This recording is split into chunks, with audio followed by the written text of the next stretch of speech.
சரண் Krishna YouTube சேனலுக்கு உங்களை அன்புடன் வரவேற்கின்றேன். உங்கள் வீட்டு குலதெய்வம் உங்களுடன் இருப்பதற்கான 3 அறிகுறிகள் என்னென்ன அப்படிங்கிறத பத்தி தான் இந்த வீடியோல தெளிவா நம்ம பார்க்க போறோம். நம்ம சேனல்ல உள்ள வீடியோவை ஃபர்ஸ்ட் டைம் நீங்க பார்க்குறீங்க அப்படின்னா மறக்காம நம்ம சேனலை சப்ஸ்கிரைப் பண்ணி வச்சுக்கோங்க. நம்ம சேனல்ல தொடர்ந்து குலதெய்வ பதிவுகள், ஆன்மீக தகவல்கள் வந்து கொண்டே இருக்கும். வாங்க வீடியோக்குள்ள போகலாம். நம்ம குலதெய்வத்தை முறையாக வணங்கும் போது கட்டாயம் அந்த தெய்வம் நம்மளோட தான் இருக்கும். அது நம்ம வீட்ல பல அறிகுறிகள் இருந்தாலும் ஒருத்தர் கூடவே இருக்கிறத எப்படியெல்லாம் அந்த தெய்வம் காமிச்சு கொடுக்கும். நான் உன் கூட தான் இருக்கேன், நீ கவலைப்படாத அப்படிங்கிறத அந்த தெய்வம் எப்படியெல்லாம் காமிக்கும் அப்படிங்கிறத பத்தி தான் இந்த வீடியோல தெளிவா நம்ம பார்க்க போறோம். அதுலயும் முக்கியமா இந்த 3 அறிகுறிகள்ல ஒரு சில அறிகுறிகள் உங்கள்ட்ட இருந்தாலே கண்டிப்பா உங்க குலதெய்வம் உங்களோட தான் இருக்கு. உங்க கூடவே இருக்கு. உங்களுக்கு பக்கபலமா இருக்கு அப்படிங்கிறத நீங்க தாராளமா தெரிஞ்சுக்கலாம். முதல் விஷயம் என்ன அப்படின்னு பார்த்தீங்கன்னா, உங்களுக்கு ஒரு இக்கட்டான சூழ்நிலையில என்னடா செய்றதுன்னு தெரியலையே! ஐயோ! என்ன பண்ண போறேன்? கடவுளே! அப்படின்னு சொல்லி ஒரு நிமிஷம் நீங்க உங்க குலதெய்வத்தை மனதார நினைக்கும்போது, கண்டிப்பா அந்த குலதெய்வத்தின் முகம் உங்க கண்ல தோன்றதா இருக்கட்டும், இல்ல உங்க குலதெய்வத்தின் பெயர் எய்த்தாப்ல வாகனங்கள்ல அந்த பெயர் எழுதுனத நீங்க பார்க்கிறதா இருக்கட்டும், இல்ல உங்க என்ன பண்றதுன்னு யோசிச்சுட்டு இருக்கும்போது, உங்க வீடு தேடி உங்க குலதெய்வ பிரசாதம் அல்லது குலதெய்வ படங்கள் வர்றது, இது அனைத்துமே நீ எதற்கும் கவலைப்படாத. நீ தைரியமா துணிஞ்சு உன்னோடத செய்யு. உனக்காக நான் இருக்கேன். நீ செய்யறது எல்லாமே நல்லா இருக்கும். வெற்றியா தான் முடியும் அப்படிங்கிறத சொல்லாம உங்க குலதெய்வம் சொல்கின்றது. அது மட்டும் இல்ல, நீங்க உங்க குலதெய்வத்தை மனதார வேண்டிக் கொண்டிருக்கும்போது, அது உங்களுக்கு ஆண் தெய்வமா இருக்கலாம், இல்ல பெண் தெய்வமா இருக்கலாம். அந்த நேரத்துல யாராவது உங்ககிட்ட இல்லப்பா எல்லாம் சரியாயிரும். ஏன் இப்படி கலக்கமா உட்கார்ந்திருக்க? நீ நினைக்கிறதெல்லாம் நல்லபடியா நடக்கும். அப்படிங்கிற ஒரு குரல் கேட்பதும் உங்க குலதெய்வத்தின் குரலே. இந்த மாதிரிலாம் உங்களுக்கும் உங்க வாழ்க்கையில நடந்திருக்கு அப்படின்னா, மறக்காம எங்களோட கமெண்ட் செக்ஷன்ல ஷேர் பண்ணிக்கோங்க. 2வது அறிகுறி என்ன அப்படின்னு பாத்தீங்கன்னா, நல்லவர்கள் கெட்டவர்கள் யார் அப்படிங்கறத உங்களால ஈஸியா புரிஞ்சிக்க முடியும்.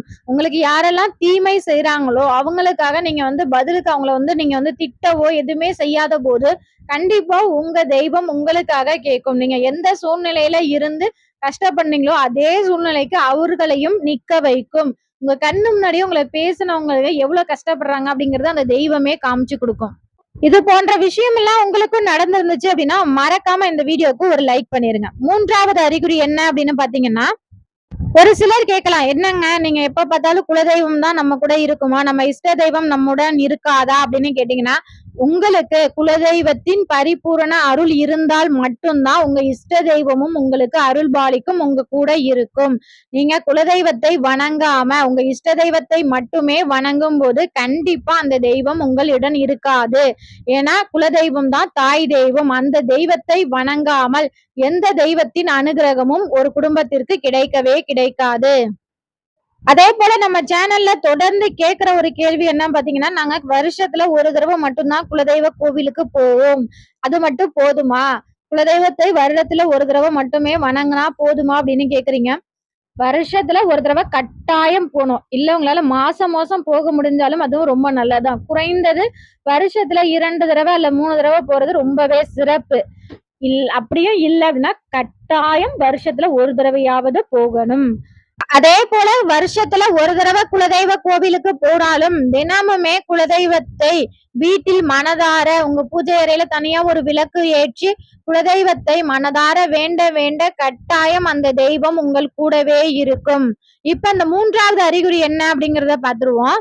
குலதெய்வம் உங்களுடனே இருந்தால் அல்லது உங்க பூஜை அறையில வாசம் செய்யும் போது கண்டிப்பா நீங்க ஒரு வேண்டுதல் வைக்கும் போது உங்க குலதெய்வத்தை மனதார வேண்டும் போது உங்க வீட்டுல உங்க குலதெய்வத்திற்காக ஏற்றி வைத்த தீபச்சுடர் ஒளி விட்டு எரிவதா இருக்கட்டும். அந்த தீப சுடரை பாத்தீங்கன்னாலே தெரியும். ஒரு வெள்ளை நிறத்துல நல்ல அழகா தீபம் எப்போது எவ்வளவு தூரம் எரியும் அப்படிங்கிறது உங்களுக்கு தெரியும். அதை விட கொஞ்சம் சுடர் அதிகமா எரியும் போதும் அல்லது நீங்க சாமி கும்பிடும் போது அந்த பூக்கள் கீழே விழுவுறது, அது மட்டும் இல்ல உங்க வீட்டுல பள்ளி சத்தம் கொடுக்கறது, இல்ல உங்களையே அறியாம நீங்க பூஜை அறையில நிற்கும் போது கண்ணீர் வருவது, கொட்டாவி வருவது, இது அனைத்துமே நீங்க உங்க பக்கத்துல உங்க குலதெய்வம் இருக்கு அப்படிங்கிறத உணர்த்துகின்றது.